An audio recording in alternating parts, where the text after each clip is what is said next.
Last Thursday, in a message to the Iranian people, President Obama praised Iran's supreme leader for his commitment not to build a nuclear weapon. Well, the goodwill does not appear to be mutual because on Saturday, the supreme leader, he called for death to America. Oh, really? Watch this.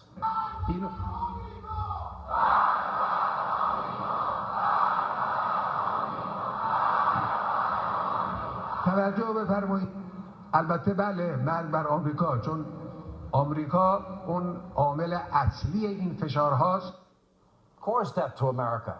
Joining us now, Fox News strategic analyst Lieutenant Colonel Ralph Peters from the Heritage Foundation. We have Niall Gardner with us. Colonel Peters, I can't fathom how we are in this position.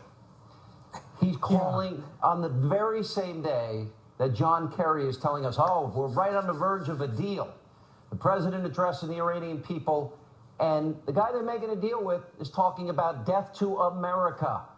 What part of this, maybe I'm just naive, and maybe I just take him too literally. What part of this am I not understanding?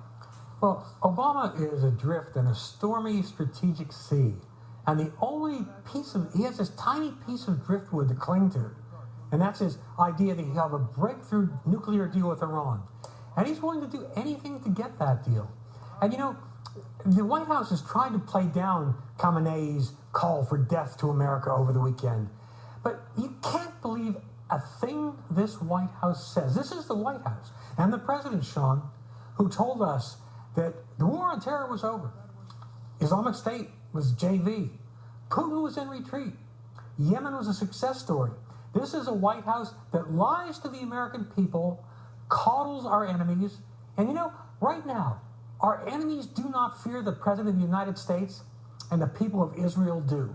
That's a sad state of affairs. You know, Niall, let me go to you. I mean, it's kind of amazing to me that the president will rip our ally and friend, Israel, and Bibi Netanyahu for a fairly innocuous statement about truthful voting patterns on Election Day, where there were people being bused to the polls, and yet the president just dismisses, you know, there it is for everybody to see, death to America.